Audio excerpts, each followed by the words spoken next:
You switched on.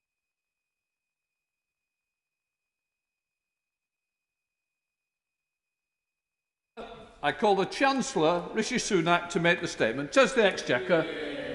Thank you, Mr. Speaker. I'd like to take this opportunity to update the House on our plans for one of the UK's most productive and innovative sectors, financial services. Financial services will be essential to our economic recovery from coronavirus, creating jobs and growth right across our country. And as we leave the European Union and start a new chapter in the history of financial services in this country, we want to renew the UK's position as the world's preeminent financial centre.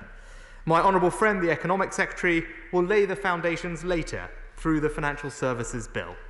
And I'd like to put that bill into context now by setting out for the House our plans to make this country more open, more technologically advanced, and a world leader in the use of green finance. Mr. Speaker, financial services have been fundamental to Britain's economic strength for centuries, and they remain fundamental today.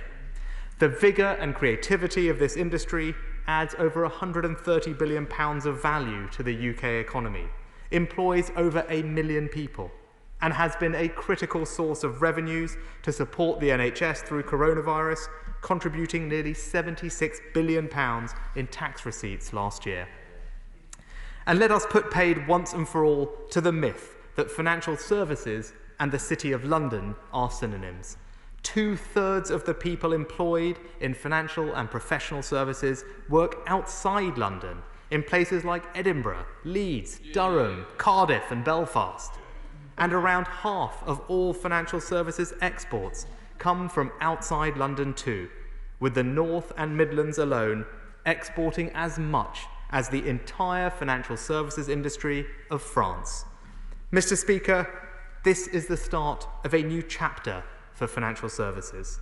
The industry is better regulated, better capitalised, and more resilient than in 2008.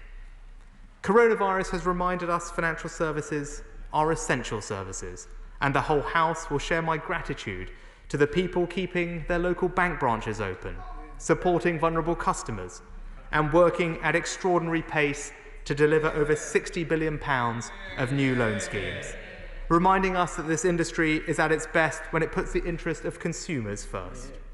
And as we leave the European Union, we have an opportunity to set out a new vision for this sector. A vision based not on a race to the bottom, but for a financial services industry that is open, is innovative, and leads the world in the use of green finance. I'm taking 3 steps towards this vision today. Mr. Speaker, our first task as we write this new chapter for financial services is to give certainty on our approach to regulation after we leave the transition period. One of the central mechanisms for managing our cross-border financial services activity with the EU and beyond is equivalence. I remain firmly of the view that it is in both the UK and EU's interest to reach a comprehensive set of mutual decisions on equivalence. Throughout, our ambition has been to manage these cooperatively with the EU. But it is now clear that there are many areas where the EU is simply not prepared to even assess the UK. So we need to now decide on how best to proceed. Of course, we will always want a constructive and engaged relationship with the European Union. But after 4 years, I think it is time for us to move forward as a country and do what's right for the UK.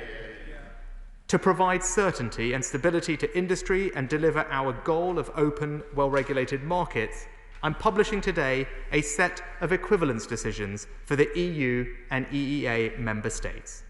Of course, we're ready to continue the conversation where we haven't yet been able to take decisions.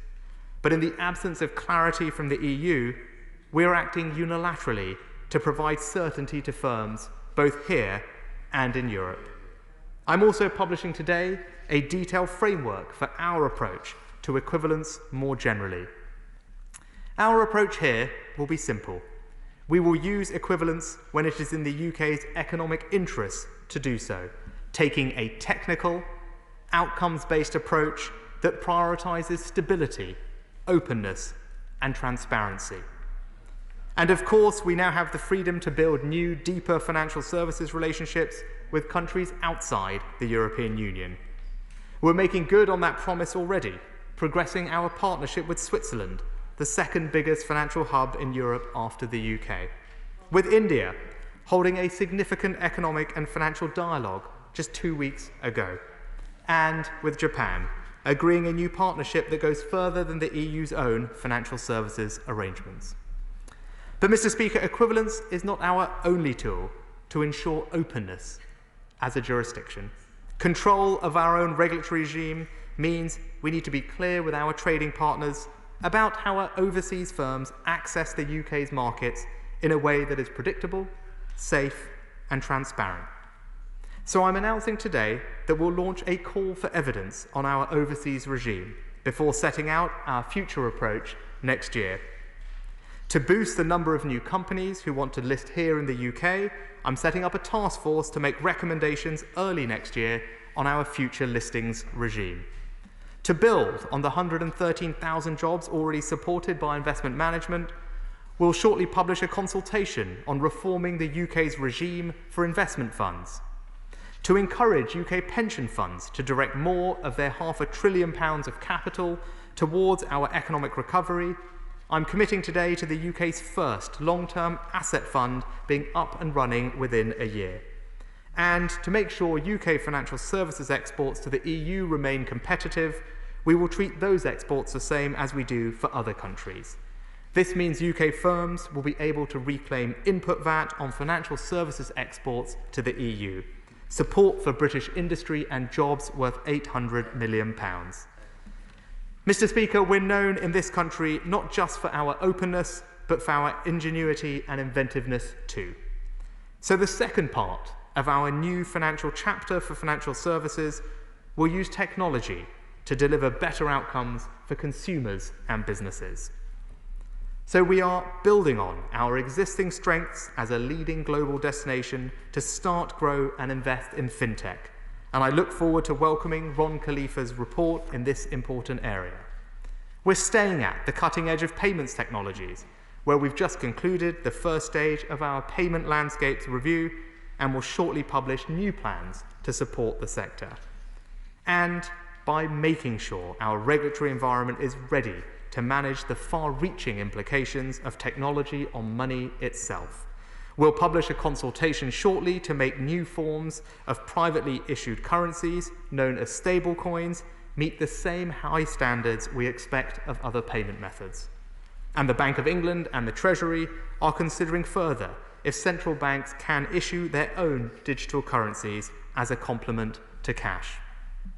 Finally, Mr. Speaker, this new chapter means putting the full weight of private sector innovation, expertise and capital behind the critical global effort to tackle climate change and protect the environment. We're announcing the UK's intention to mandate climate disclosures by large companies and financial institutions across our economy by 2025, going further than recommended by the Task Force on Climate-Related Financial Disclosures, and the first G20 country to do so. We're implementing a new green taxonomy, robustly classifying what we mean by green to help firms and investors better understand the impact of their investments on the environment.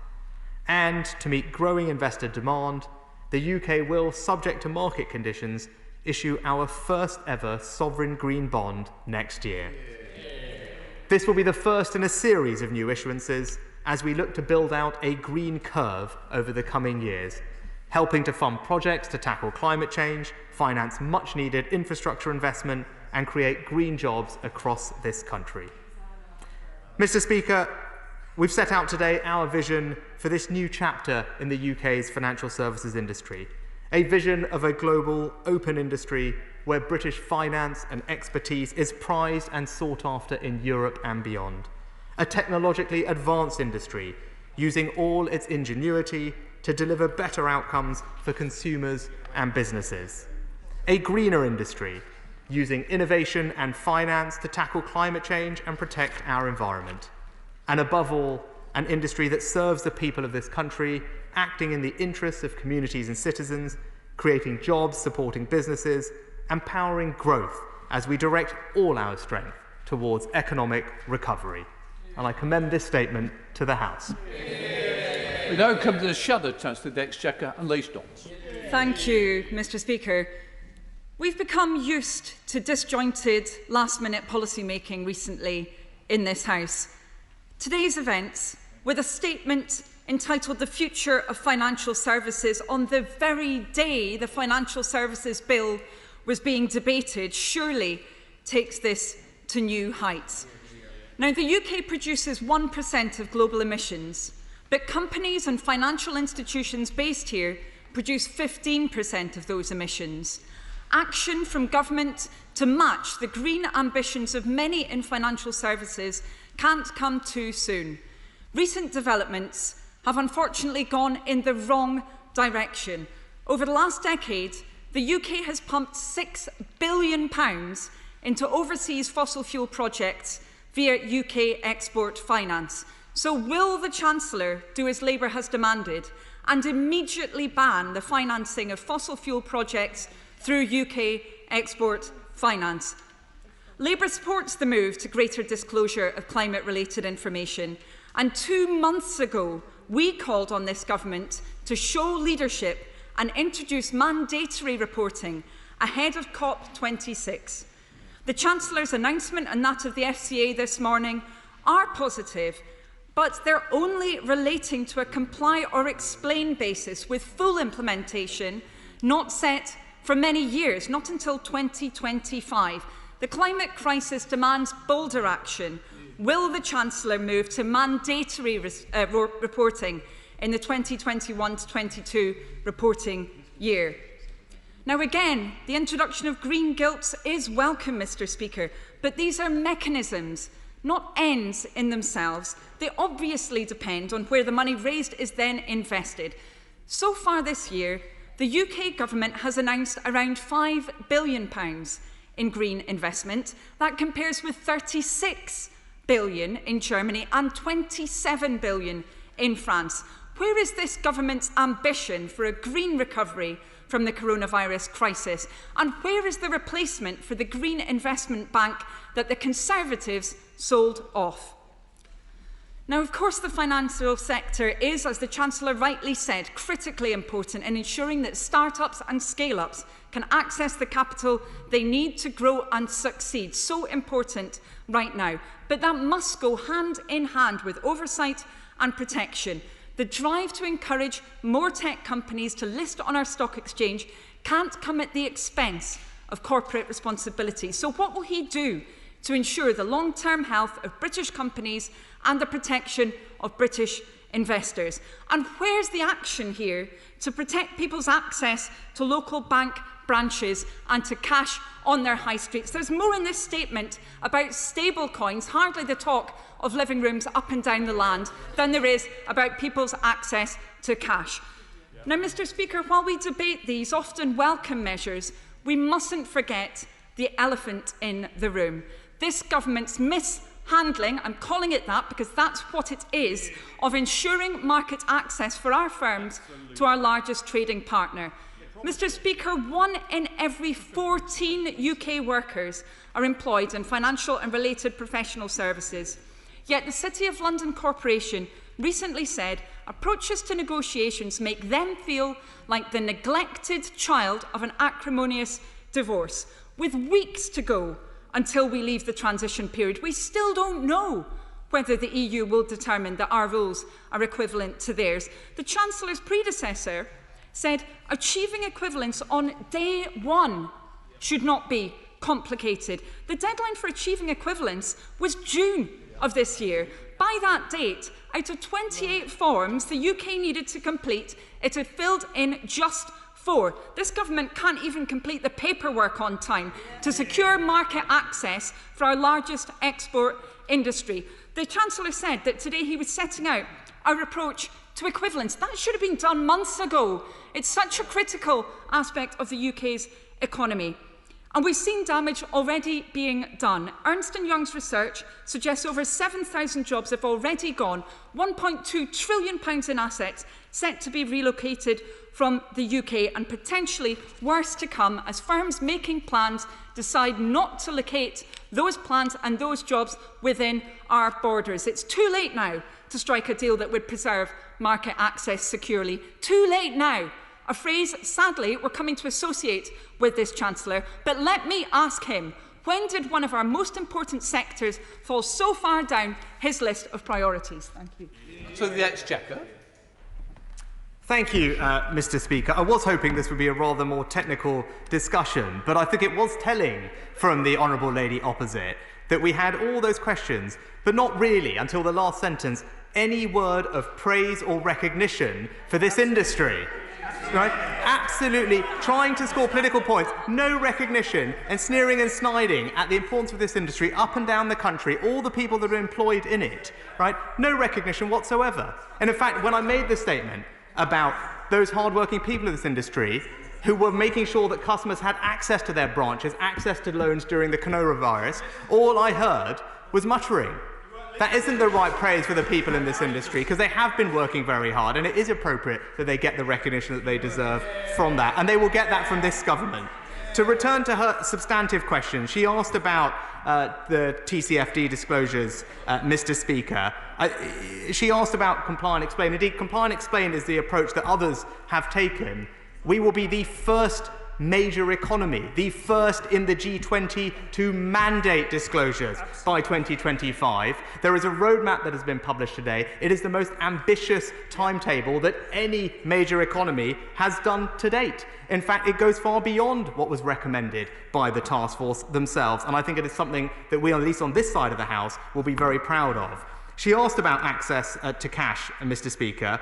She should know that in the middle of October, on about the 15th, we published our access to cash call for evidence, as something I announced at Back and Budget in March, and the responses to that will inform our future legislative strategy. We laid that out clearly, that we believe is it important that everyone has access to cash, and depending on the responses to that consultation, we will decide on the appropriate next steps. Then she also, I think, commented on our response to the equivalence the equivalence process from our EU partners, and I think she was trying to accuse us of being slow in replying, or not quite replying sufficiently. Well, that will be news to the team that have spent months producing 2,500 pages of responses to those Commission responses. I might add, actually, Mr. Speaker, as the Honourable Lady seems more willing to defend the EU in their conduct of this process, we haven't had a single question back from the European Union after sending 2,500 pages of responses over to them. I might also add that we didn't feel it necessary to send them thousands and thousands of pages, Mr. Speaker. We adopted a constructive approach that required very little answers, given that we know their current regulatory arrangements, because we all share the same ones. But that said, Mr. Speaker, we have chosen to take an approach that does prioritise financial services. Rather than wait, we have acted unilaterally to provide certainty to our financial services firms, to enshrine our reputation as a place where global firms can come and do business, because this will always be the most open, the most competitive, and the most innovative place to do financial services anywhere in the world. We have two withdrawn, so I'm coming to Alison Thulis, the SNP spokesperson. Thank you, Mr. Speaker. May I just start by picking the Chancellor up on one particular thing that he said to the Shadow Chancellor, that he was expecting a technical discussion. Well, a technical discussion might have been possible if we hadn't received a heavily redacted statement at 1 minute to 4, which is disgraceful and disrespectful to this side of the House. And he does it time and time again, Mr. Speaker, and it's just not on. Mr. Speaker, financial services are of huge importance to Scotland, and I know the Chancellor didn't mention Glasgow, where we have the huge Barclays complex coming out of the ground, as a sign of confidence in the Scottish economy. And it is not uncommon that financial services companies have been planning on moving their assets from London to elsewhere in the UK, and he really needs to get behind that. Things have to be moved out of the City of London right across these islands, because these jobs are important, good quality jobs. But this year, coronavirus has overtaken Brexit for financial services in terms of focus and capacity, and as a consequence, there's been a significantly reduced bandwidth for people working in financial service companies to prepare for the disastrous consequences of Brexit. So can the Chancellor tell us how you will support companies across the line in their preparations, particularly when we don't know what we're preparing for, when details of the relationship with Europe are quite so scarce? Because we still don't know what that relationship is going to look like. And given that instability and uncertainty are an anathema to the financial sector, can the government provide any clarity for what people ought to be preparing for in only a few short weeks' time? We welcome the introduction of green gilts. It's something that the Treasury Select Committee has been looking at, and 16 other countries, including Germany and Sweden, have done that. But can he tell us how this will impact in Scotland, what discussions he's been having with the Scottish Government on this, and how will he ensure that Scotland gets its fair share of any investment to come? And will the UK Government take this opportunity with new financial powers to back the transition to a low-carbon future, to accelerate its net zero target, and to match the Scottish Government's ambitious commitments? Mr Speaker, equivalence is a point in time, and as the UK diverges, there is a huge risk to our access to European markets. As the ABI have pointed out, equivalence has been used in the past as a political weapon. So how does he plan to mitigate this in the future? And lastly, the government must put its own house in order on green issues. It must work. The Treasury has a good opportunity to work across different government departments to ensure that all government departments, such as UK Export Finance has been mentioned, that they are all making their contribution to a greener future, and that he must take this seriously right across different departments if he's going to come to COP26 in Glasgow next year with anything worth the candle. Thank you. Mr Speaker, the Honourable Lady talked about moving jobs out of London. I think the good point to acknowledge that it already is the case that the majority of financial and professional services jobs are already out of London, 2/3, and I completely agree with her. Scotland has a proud heritage in financial services, and long may that continue. With regard to providing certainty for firms and the support given to them, she will be aware that we already put in place a temporary permissions regime some time ago that provided that certainty to overseas firms needing to continue operating here after we leave the transitions period. They've known about that for a while, and it has been warmly welcomed. With regard to specific financial support, I would point her to the announcements on input VAT, which will ensure that UK exports of financial services to the EU are not at a competitive disadvantage. Those firms will be able to reclaim input VAT, which will be worth several £100 million in benefit to those wherever they might be in the UK. She asked, I think, also about the ABI. I think they will warmly welcome the review that we have put in place on Solvency II.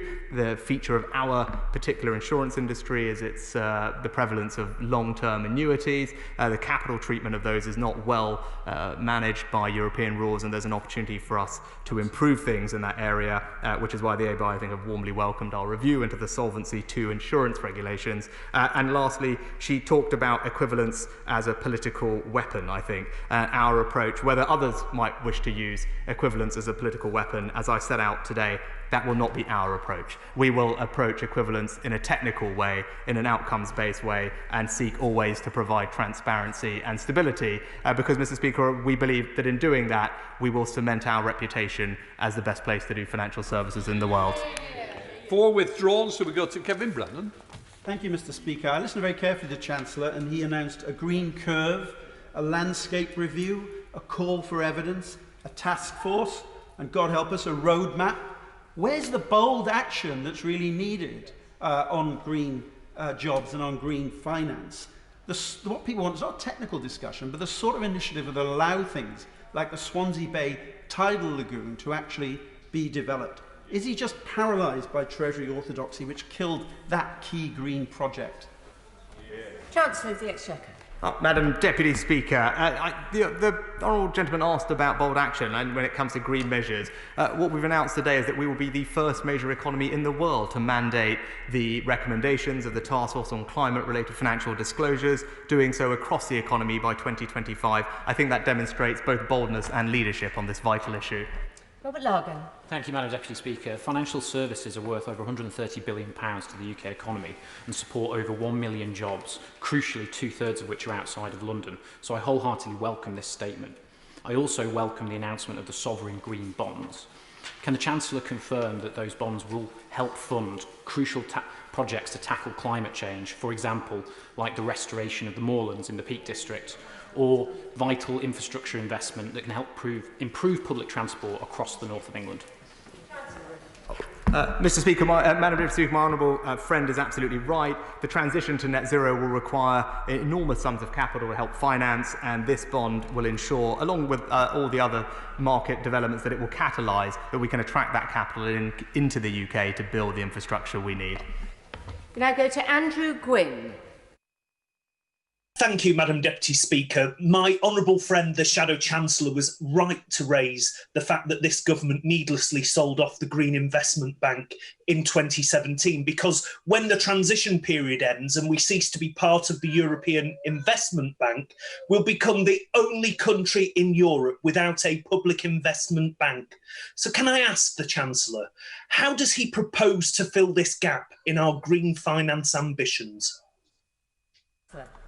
Mr. Speaker, I'd urge the honourable gentleman to wait for the imminent publication of the National Infrastructure Strategy, which will address that specific concern. Rob Butler.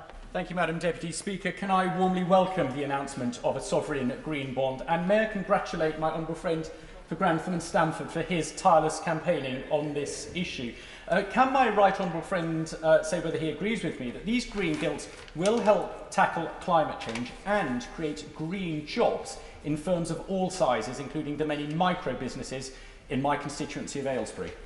Chancellor. I think my honourable friend is absolutely right. The transition to net zero will create enormous economic opportunity for companies large and small, and I know that he will champion his small businesses as they seek to benefit from it and help not just drive our recovery, but also create jobs in his local area. Christine Jardine. Thank you very much, Madam Deputy Speaker. The Chancellor mentioned that jobs are leaving London for the rest of the UK. I would point out that jobs are leaving the UK for Europe. Assets are leaving at a frightening rate, 1.2 trillion. Now, the announcement about the Green Guilds is welcome, but again, it is too late. We had a Green Investment Bank in this country, and at that point, we could claim to be ahead in the fight on climate change. So does the Chancellor appreciate why constituents like mine in Edinburgh West, the second largest financial sector base in this country, are concerned that this government simply is not on top of what is happening and up to date with what this country's economy needs? Chancellor. Well, Madam Deputy Speaker, what the financial services sector needs is a vision for the future that will ensure that we remain the most competitive place to do financial services in the world. And the announcements that we've made today will ensure that that becomes a reality. Number 10 withdrawn. So, Jim Shannon. Thank you, Madam Deputy Speaker. Can I thank the Chancellor for his statement and for bringing very often to this chamber some good news. The Chancellor is absolutely right about the financial and professional services work outside London. And in Belfast, there's some 24,000 jobs. They're playing a very significant and key role. So therefore, all of the United Kingdom, Great Britain and Northern Ireland benefits, bearing in mind the need for SMEs to export their products and services to the global economy.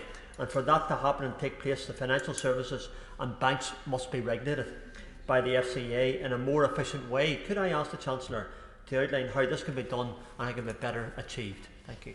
Chancellor. Well, I point the honourable gentleman to the Phase 2 consultation that's currently outstanding of our future regulatory framework review, Madam Deputy Speaker, and the key purpose of that review is to ensure our regulatory regime after we leave the transition period is fit for purpose and will take into account a wide range of inputs from stakeholders, and I'd urge him and his small businesses to feed into it. Sir Robert Neal. Thank you very much, Madam Deputy Speaker. I particularly welcome the Chancellor's recognition that not only are financial services critical to our national interest, but they're also critical to the long-term funding of our public services.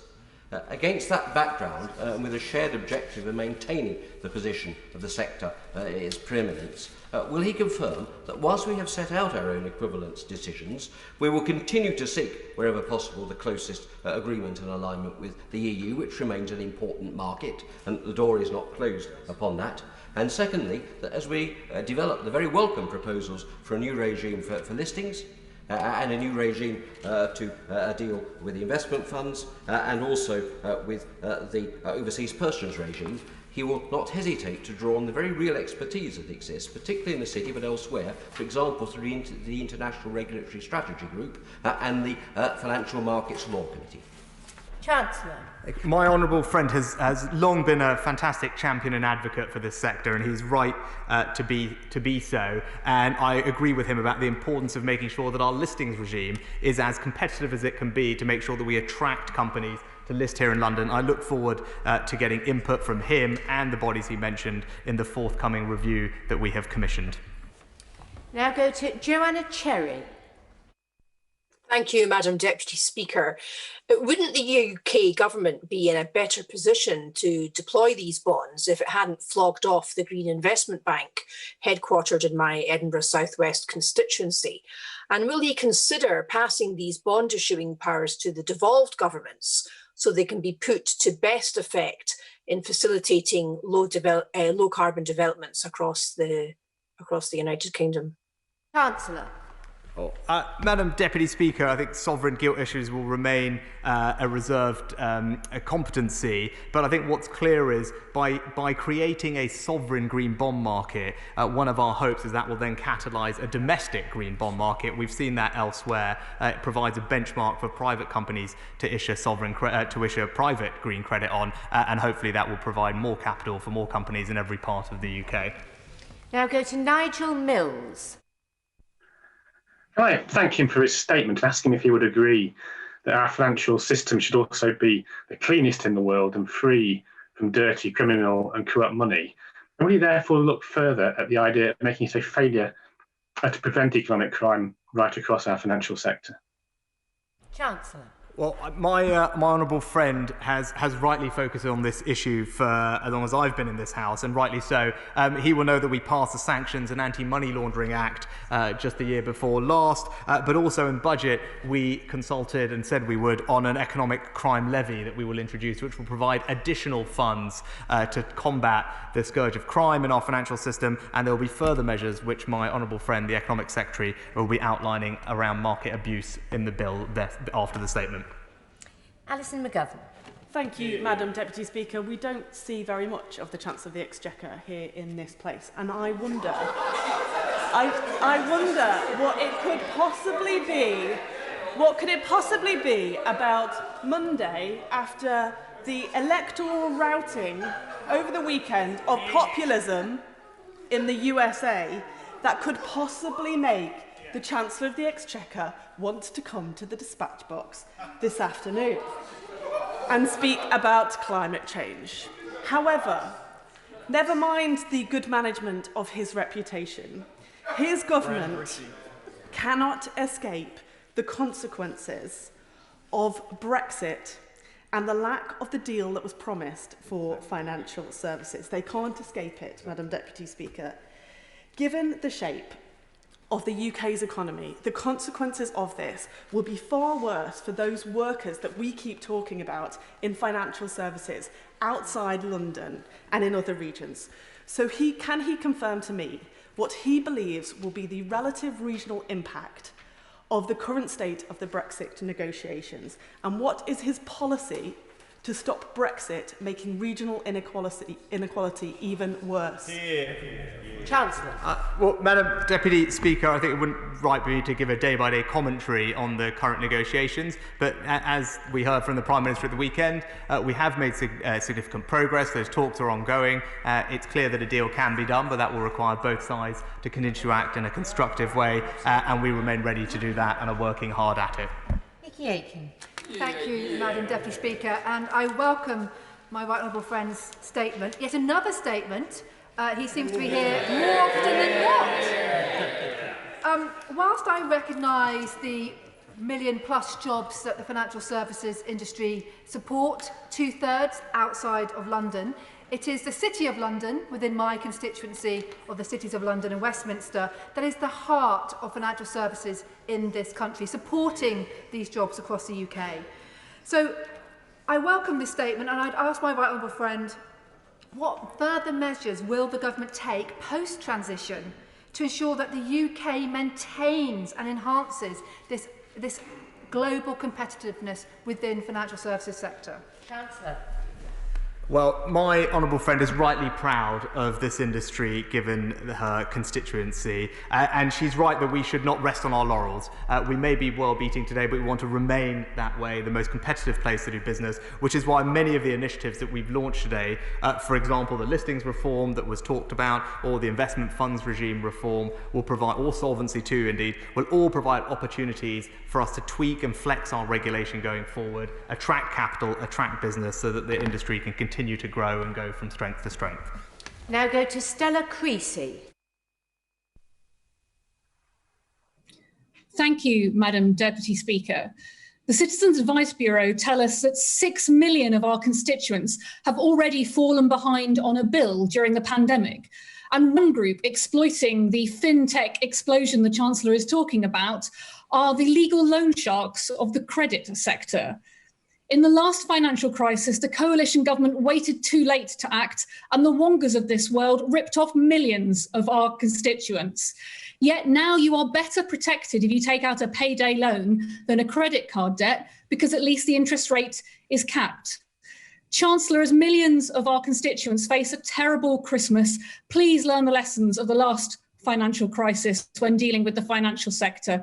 Please bring in a cap on the cost of all credit so that we make sure that some of those new fintechs, the buy now, pay laters of this world, are not the kinds of financial companies that we get coming to our shores to exploit our constituents yet again. Well, Madam Deputy Speaker, I know the Honourable Lady has spent an enormous amount of time in this chamber focused on these issues, and rightly so. I know the FCA has currently taken action to address the issues in the buy now, pay later sector. But more generally to her question, important question around debt and consumer credit, it's worth bearing in mind that we've provided around £38 million to debt providers this financial year, bringing the total to £100 million. Colleagues will know that from May next year, the Breathing Space initiative that has recently passed in this place will provide a period for individuals who are struggling with debt issues to take a pause and agree a repayment plan. And indeed, my honourable friend in the bill later will be introducing provisions for us to introduce statutory debt repayment plans, which will further help those who are struggling paying back credit. Now go to Raymond Chishti.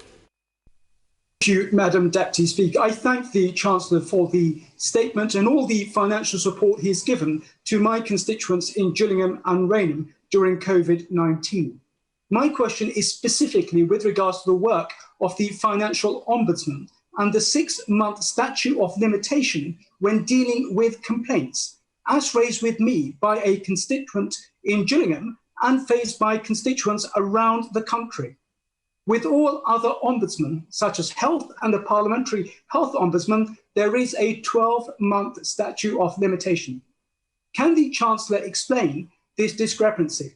Or would he be kind enough to take this matter away on behalf of my constituent in Gillingham and look at this anomaly and in the interest of fairness? Chancellor. Madam Deputy Speaker, I'm very happy to take the issue away and look forward to discussing it further with my honourable friend on behalf of his constituents. Richard Thompson. Thank you, Madam Deputy Speaker. I have to say to the Chancellor that his announcement this afternoon will do little to stem the hemorrhaging of jobs and assets that we have seen since Brexit and the failure of his governance negotiations so far. But Germany earlier in the year announced a £46 billion investment in the green economy to stimulate recovery. Could I ask the Chancellor, how will his sovereign green bond intend to match this? And what discussions has he had, or does he intend to have, with the devolved administrations around these islands to discuss how the proceeds of any such bond issue might usefully be put to work? Mr. Speaker, I point the honourable gentleman to our budget in March, where we set out a sense of the capital plans for the next few years, and what he will see there is plans to spend over £600 billion in capital investment in this country over the next 5 years, raising capital investment to the highest sustained level it's seen in almost half a century. Now go to Craig Whitaker. Madam Deputy Speaker, and thank you to my right honourable friend for his statement. Many of the 750,000 jobs outside of London in the financial services sector are located in places like West Yorkshire and in particular in Calderdale. Does my right honourable friend agree with me that keeping the UK at the forefront of financial service regulations Supporting an open and dynamic economy is the surest way to ensure we remain a competitive economy as we emerge from the coronavirus pandemic. Chancellor. My honourable friend is absolutely right. As we seek to drive our economic recovery from coronavirus, financial services can play a key part in that. But critical in ensuring that is making sure that we remain an open and, as he said, dynamic place which adapts with what's changing, and that's indeed what all our measures today ensure will happen. Chris Bryant. The great success of the financial services industry in this country sometimes means that it's also vulnerable to threats from other people around the world who want to launder money through the British system.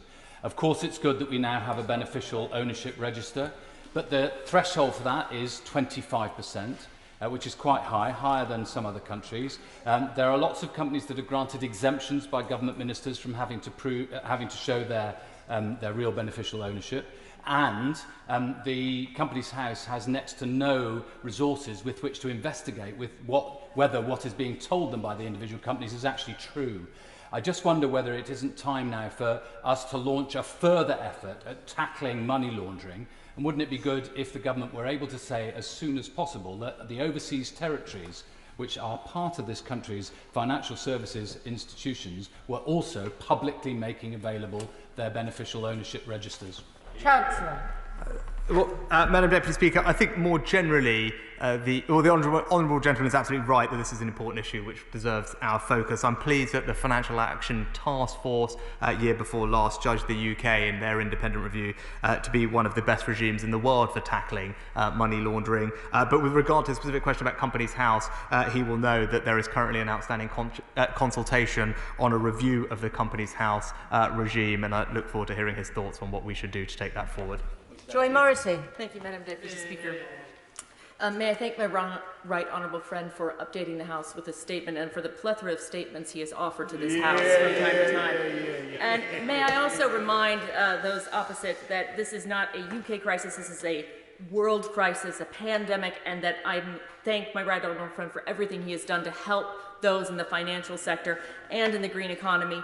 Many in Beaconsfield work in both those sectors. And may I ask him to outline to the House how green finance can be used in a way to build back the UK economy post-coronavirus, as well as meeting our climate change commitments and delivering a greener economy?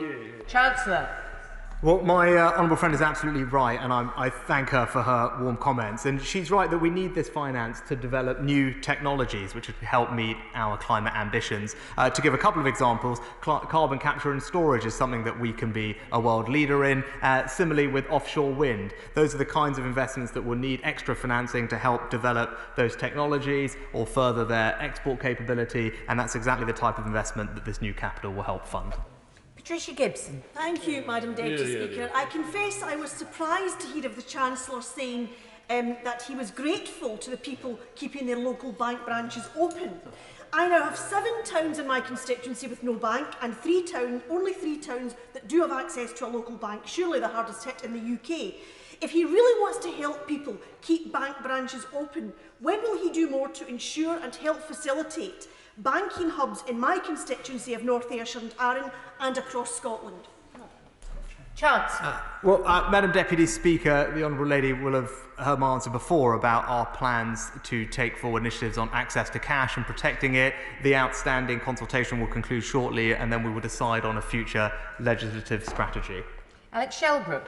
Thank you, Madam Deputy Speaker. My right honourable friend has put unprecedented help to people during this crisis, but tragically in my constituents Elmet and Rothwell, almost 2,000 people have lost their jobs during this crisis. So does my honourable friend agree with me? As he mentioned in his statement, Leeds is a key financial hub in this country, and many of my constituents, if not employed directly in the financial services industry, are part of that support network around the financial services industry.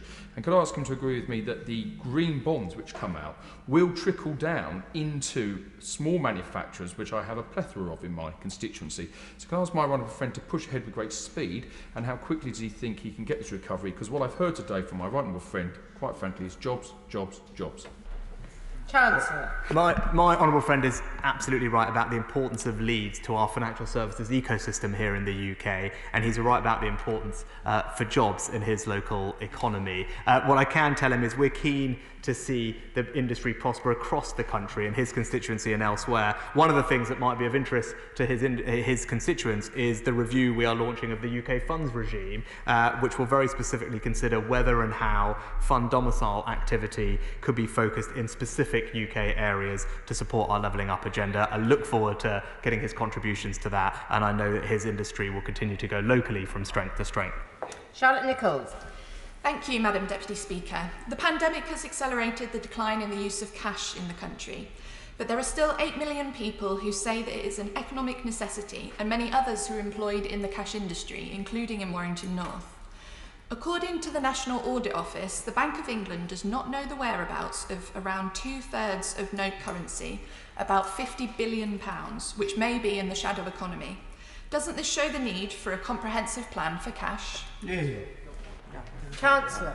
Well, Madam Deputy Speaker, my honourable friend, the Economic Secretary, is absolutely abreast of this issue and has been for a while, which is why we have a strategy around protecting access to cash.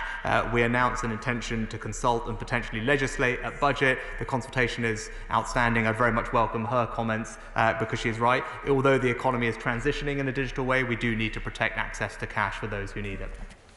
Now go to Andrew Griffith. Madam Deputy Speaker, may I congratulate my right honourable friend on becoming the Climate Change Chancellor? And would he agree with me that private sector businesses and investors are fundamental to achieving our target of net zero? Only they have the capacity to innovate, to make changes in the supply chain, and to generate the prosperity that are going to make the choices we make as consumers and citizens much easier to accomplish. Chancellor. Well, as my honourable friend knows well from his own private sector experience, we absolutely need to attract private capital alongside public capital to deliver on all our ambitions, which is why a sovereign bond is so important, Madam Deputy Speaker, because it can also help catalyse a domestic private sector industry for corporates and other institutions to issue on the back of the government issuance. All of that will leverage private sector capital and expertise to build the infrastructure that we need.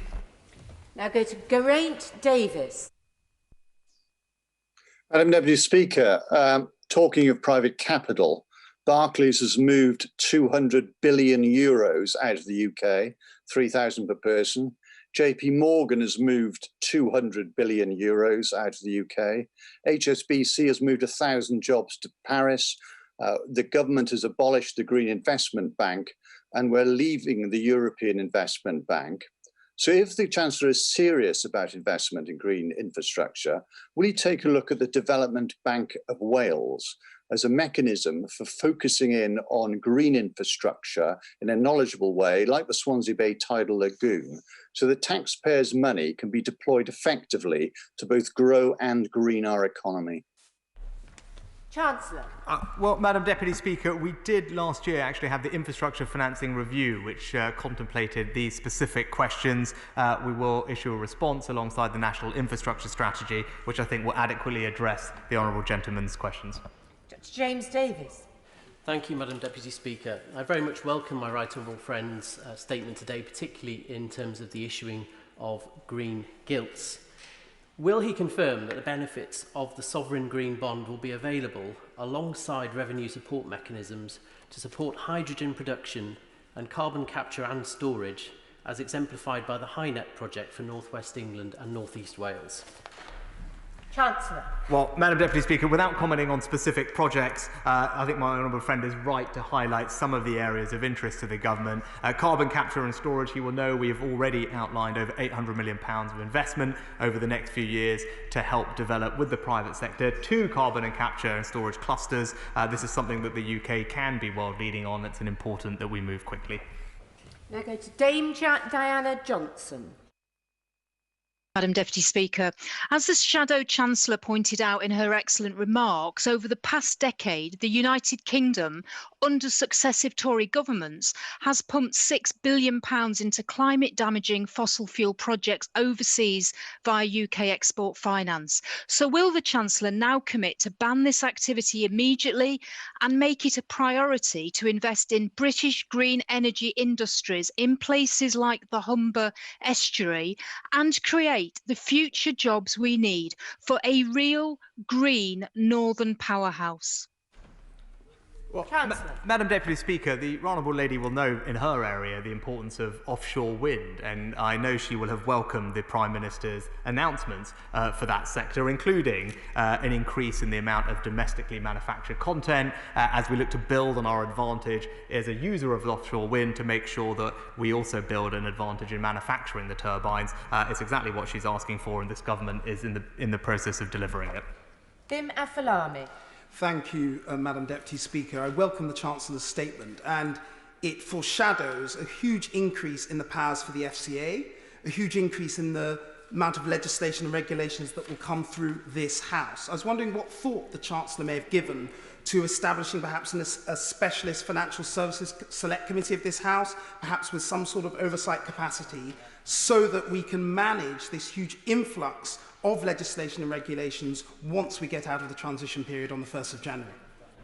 Chancellor. Well, Madam Deputy Speaker, not for me to suggest that the Treasury Select Committee needs something else to do, but my honourable friend is right that there will be a change in the regulatory alignment after leaving the transition period, which is why our future regulatory framework review is so important. We're just embarking on phase 2 of that, and that will consider the right balance between government, Parliament and the regulators, and that's the appropriate place for him to feed in his thoughts on how we can get that balance right. Jonathan Edwards. Diolch, Madam Deputy Speaker. In answer to the Honourable Member for Edinburgh South West earlier in the statement, why did he rule out allowing the devolved governments to issue their own green bonds? Surely this would be one way to help the Welsh Government directly fund the Swansea Bay Tidal Lagoon project, considering that the Treasury views the contracts for difference model to be too costly. Hello. Madam Deputy Speaker, obviously the Welsh Government will make its own decisions on supporting its own local economy. Issuance of sovereign bonds is obviously a reserved capability, and it's inappropriate that it remains that way. Neil O'Brien. Thank you, Madam Deputy Speaker. Short-termism in finance and public companies has long been a concern in the UK, so I welcome the measures my honourable friend is taking today, which build on the work of the Patient Capital Task Force. I welcome the review of Solvency II, which is potentially deterring long-term investment, and I welcome the long-term asset fund as well. But can my honourable friend set out, firstly, what he hopes it will achieve, and secondly, what metrics he will use to assess whether it's working or not? Chancellor. Well, my honourable friend is absolutely right about this. To give him a sense of what we're trying to achieve, we know that today, particularly defined contribution pension schemes are not particularly well invested in long-term illiquid instruments, roughly about 1% of their portfolios compared with about 10% for defined benefit schemes. If we can unlock that difference, that's worth tens and tens of billions of pounds of extra investment in long-term infrastructure and assets in this country. I think that's a valuable prize, and we will make a start on making that a reality next year. Peter Kye. Thank you, Madam Deputy Speaker. Can I join the Shadow Chancellor in celebrating the success and importance of the financial services sector in our country? The Chancellor said that he was making a unilateral announcement about equivalence. So can you confirm that now the British financial services sector now has to await for the EU to make its unilateral announcement about equivalence and other measures that will dictate what is possible in terms of access for British businesses? The government, and if I reflect, Madam Deputy Speaker, the government signed the political declaration which committed them to finding the agreement by June last year. If British business was as good as this government at doing deals, there would be no financial sector in this country. Chancellor.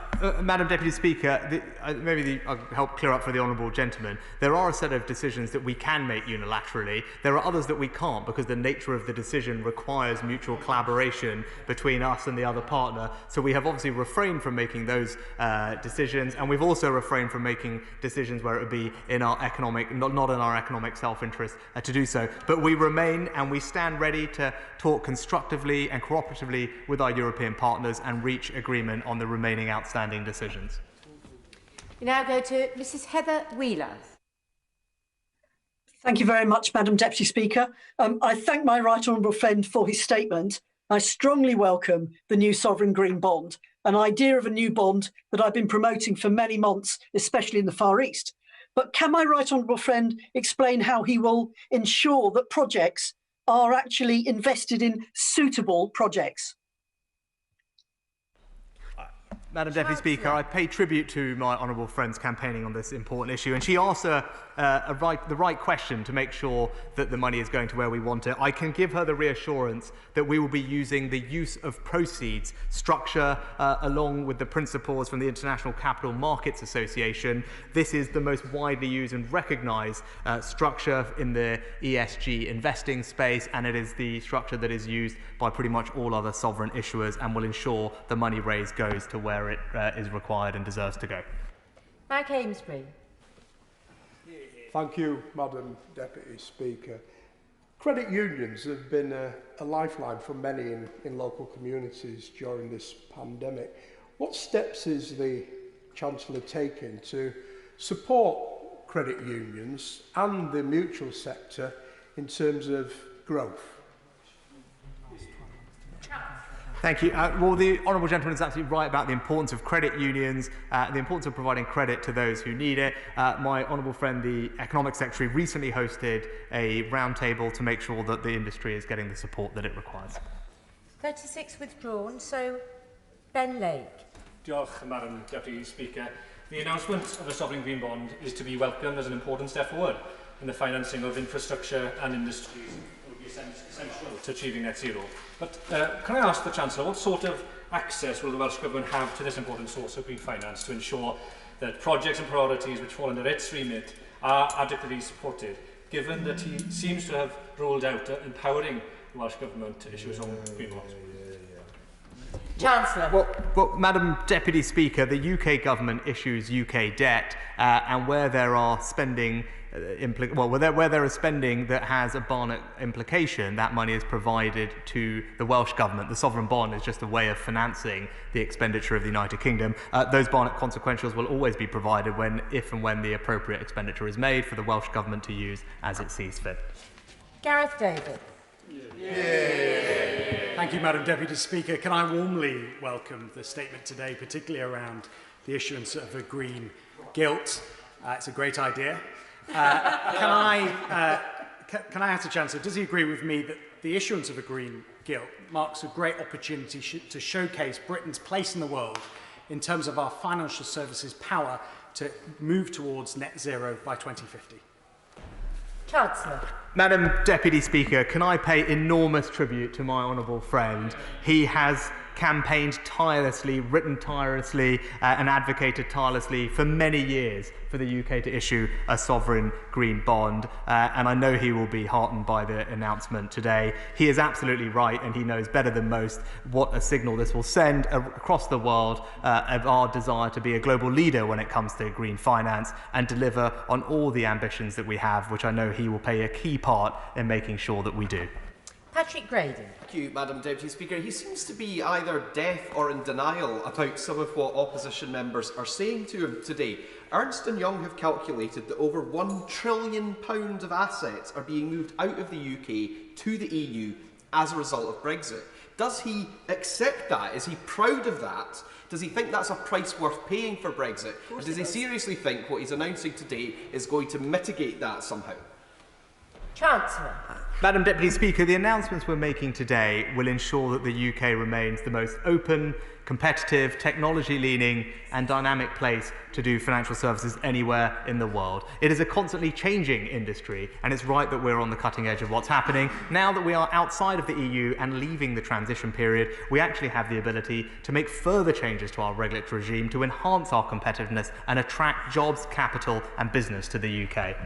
Last question, Richard Fuller. Thank you very much, Madam Deputy Speaker. In response to the comment by the Member of Parliament for Wirral South earlier, I don't know where Labour MPs have been these last few weeks, but the Chancellor has been here today, the 9th of November, on the 5th of November, on the 22nd of October, on the 20th of October, on the 14th of October, on the 24th of September and the 15th of September. No Chancellor has been more responsive to the needs of members of Parliament than this Chancellor, Madam Deputy Speaker, which is why I welcome his statement today, which demonstrates that neither the financial services sector nor he as Chancellor in the UK are going to sit around and wait for the EU to respond, that he is going to point forward in leadership, in green finance, in financial technology and in financial transparency. So, Madam Deputy Speaker, may I ask my right honourable friend, will he build on his announcement today on the green sovereign bond so that ahead of COP26 there will be availability of retail investments for retail investors?